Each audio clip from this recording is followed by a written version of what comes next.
आप सुनते रहे हो, जैसे ब्राह्मण लोग बच्चों का विवाह कराते हैं, जब उनके फेरे कराते हैं, हमने खूब सुना करते हम, वो क्या कहा करते, सटाट यहां से करा करते, काश्यप गोत्रा काश्यप गोत्री। तो हमारे कोई बुद्धि में नहीं आया करते, हमने सोचा इनका कोई सेंटेंस श्लोक होगा, ऐसे बोलते हैं। तो यहां परमात्मा से परिचित आदरणीय गरीबदास साहिब जी गांव छुड़ानी जिला झज्जर वाले ने परमात्मा से प्राप्त ज्ञान के आधार से कहा कि काश्यप गोत्रा और काश्यप गोत्री पंडित शाखा लाया, और कोई तत्वेता ज्ञानी जाने, वो बाण बहन ब्याह घर लाया। अब एक ही गोत्र की शुरू में ही बोलता है ब्राह्मण फेरे कराने वाला काश्यप गोत्रा काश्यप गोत्री, तो दोनों बाण भाई तो शुरू में बढ़ा दिए उसने। तो यहां गरीबदास जी कहते हैं काश्यप गोत्रा काश्यप गोत्री पंडित शाखा लाया, यानी उस पंडित ने ये वचन बोला, और कोई तत्वेता ज्ञानी जाने, बहन ब्याह घर लाया। एक समय ये दास एक किसी प्लाट के सिलसिले में किसी के साथ कोर्ट में गया हुआ था, कचहरी, इसमें तहसील में, पहले की बात है जब सर्विस करता था। तो वहाँ एक नंबरदार था जो वहाँ गवाही गुई देते हैं, वो वहाँ रहते हैं तकरीबन। तो वहाँ कोई बात चल रही थी उनकी किसी पॉइंट पे, वहाँ कोई केस था, किसी लड़की ने अपने ही किसी गोत्र के लड़के से को विवाह करने की चेष्टा की थी, तो वहाँ जिक्र चल रहा था। तो वो पंडित वो कह रहा था, वो नंबरदार कह रहा था कि भाई मेरे 3 ब्याह हो लिए। नो बोला मेरे तीसरा ब्याह ही है, पहले वाली से एक बच्चा हुआ था, उसकी मृत्यु होगी, फिर दूसरा विवाह करा, हुआ भी ऐसे किसी कारण से नहीं साथ रह पाई, उसकी भी मृत्यु होगी, और तीसरा ईब करवाया है 10 वर्ष तक। तो तीनों बार पंडित ने अम्बान भाई तो शुरू में बना दिए थे, काश्यप गोत्रा काश्यप गोत्री, आप ना याद होता आप भी दान कर लियो, ऐसा वो कह रहा था। तो फिर तो सब का याद आवे, वो बोले वचन, और पंडित जी भी वहीं खड़ा था एक। तो उससे पूछ रहे थे, वे पंडित जी नो क्यों कहते हो तुम? वो बोला हमने नहीं पता, हमारे सारे कहते हैं, हम भी ऐसे कहते हैं।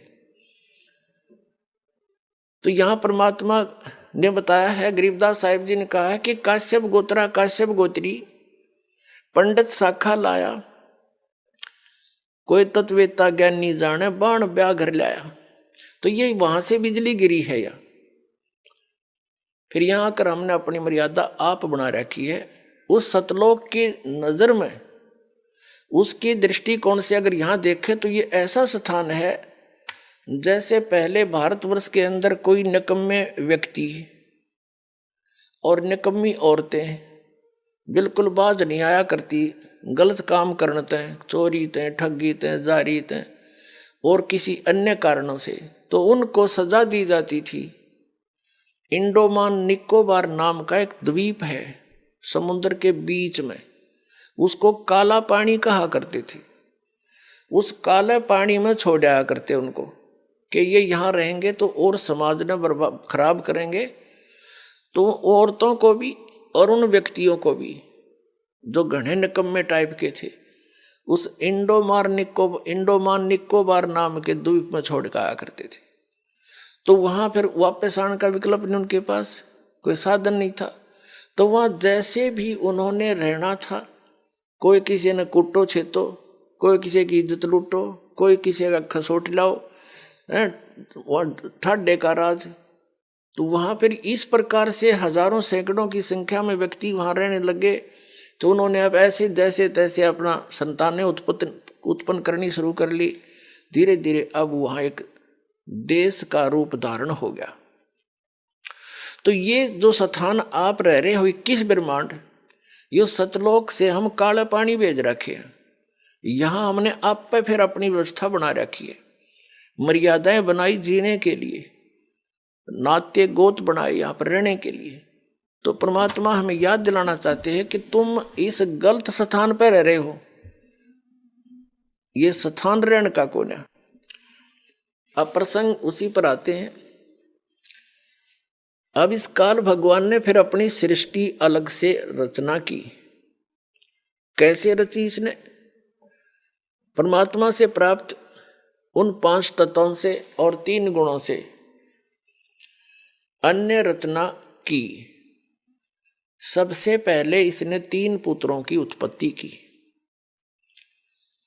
दुर्गा को अपनी पत्नी रूप में बनाकर इस काल भगवान यानी सरपुरुष को अब काल भगवान कहने लगे, क्योंकि काल प्रभु ब्रह्म भी इसी को कहते हैं, सरपुरुष भी इसे कहते हैं।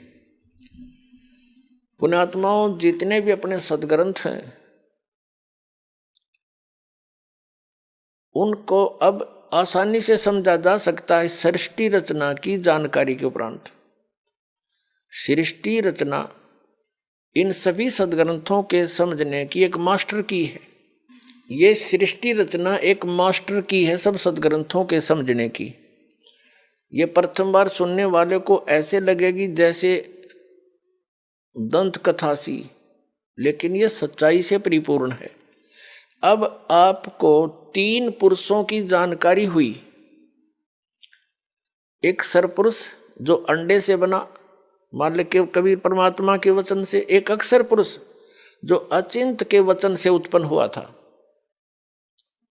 और वो तीसरा जो सबका मालिक वो परम अक्षर पुरुष है, जिसको सत्य पुरुष भी कहते हैं। तो अपने सदग्रंथ इसका संकेत बहुत दे रहे हैं, लेकिन हम समझ नहीं सके, क्योंकि हमारे पास ये मास्टर की नहीं थी या मुख्य चाबी नहीं थी।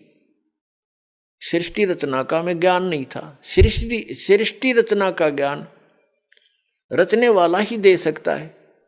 तो उस परम अक्षर ब्रह्म सतपुरुष कबीर जी ने आकर के हमें यह सृष्टि रचना का ज्ञान दिया, और उस ज्ञान को दास अब आपके रूबरू कर रहा है, आपके समक्ष पेश कर रहा है और सभी सदग्रंथों से प्रमाणित कर रहा है। श्रीमद् भगवत गीता। अब थोड़ा सा आपको इन तीनों पुत्रों की उत्पत्ति बता करके फिर सदग्रंथों का रेफरेंस देंगे, आसानी तो समझ में आओगा। तो सबसे पहले इस सृष्टि रचना के अंदर और इस सारे अध्यात्म ज्ञान को समझने के लिए आप जी को एक चित्र दिखाते हैं जो आसानी तो समझ में आओगा। देखिएगा, ये एक ब्रह्मांड है, ये एक ब्रह्मांड का चित्र है। ये ऐसा समझो, ये एक ब्रह्मांड है।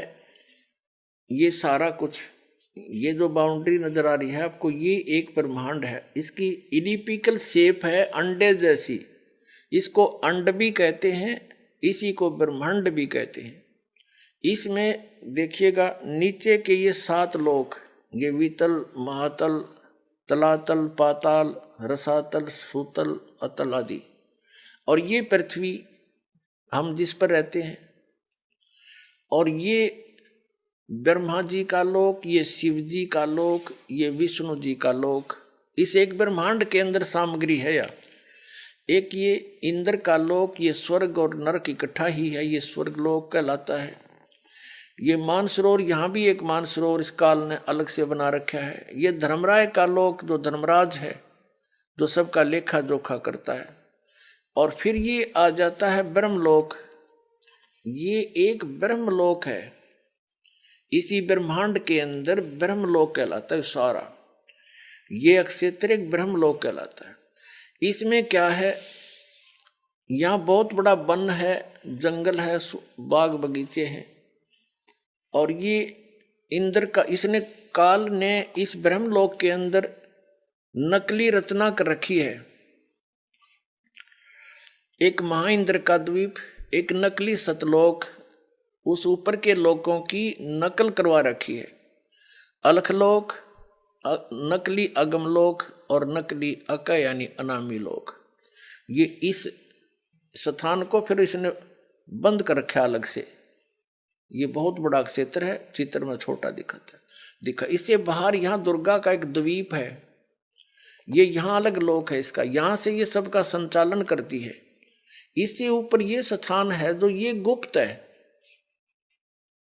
ये स्थान जो है इस ब्रह्मांड के अंदर ये गुप्त स्थान बना रखा है इसने ब्रह्मलोक में।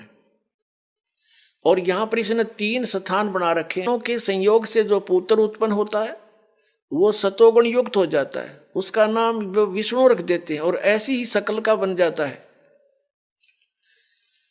तीसरा ये तमोगुण प्रधान अक्षेत्र है, इसमें ये स्वयं शिव रूप में रहता है, इसको महाशिव कहने लगे बगैर ज्ञान से। महाशिव रूप में रहता है, दुर्गा को पार्वती रूप में रखता है और इन दोनों के संयोग से जो पुत्र उत्पन्न होता है वो तमोगुण युक्त हो जाता है, उसको शंकर और शिव नाम दे करके ये अपनी सृष्टि चलवाता है इन तीनों से। और ये स्वयं यहां रहता। चलिए ये 3 स्थान है, एक रजोगुण प्रधान क्षेत्र, दूसरा सतोगुण प्रधान क्षेत्र, तीसरा तमोगुण प्रधान क्षेत्र।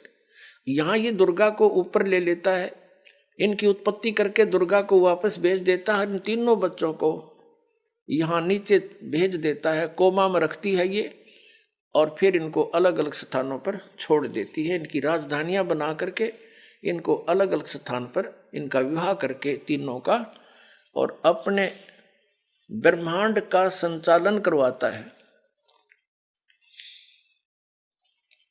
अब रजोगुण प्रधान क्षेत्र कैसा होता है, तमोगुण प्रधान क्षेत्र कैसा होता है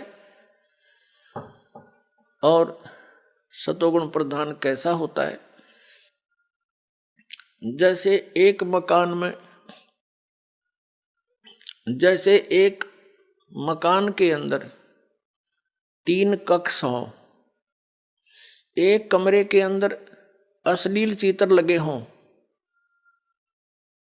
और दूसरे में चित्र लगे हों साधु संत फकीरों के और तीसरे में लगे हों शहीदों और शूरवीरों के, तो जिस कक्ष के अंदर अश्लील चित्र लगे हैं उसमें जब व्यक्ति जाते हैं उनका मन भी वैसा ही मलिन बन जाता है, वैसी भावनाएं उत्पन्न होने लग जाती हैं। और जब वो उस सतोगुण प्रधान क्षेत्र में यानी उस सतोगुण प्रधान क्षेत्र में यानी जिसमें साधु संत फकीरों के महापुरुषों के फोटो लगे हों, वहां जाते ही मन की भावना बदल जाती है। तो जब तक उसमें रहता है उसके वैसे ही विचार रहते हैं, क्योंकि उनकी कहानी से उनकी जीवनी से वो परिचित होता है। और वही व्यक्ति फिर जाता है उस शूरवीरों के जहाँ चित्र लगे हैं उस कक्ष में शहीदों के, तो उनकी कुर्बानियों से भी परिचित होता है, उनको पढ़ के सुन के उनके विचार करके उनके वैसे ही भाव बन जाते हैं। ठीक इसी प्रकार इसने सुनियोजित तरीके से हम सबको यहाँ फंसा रखा है।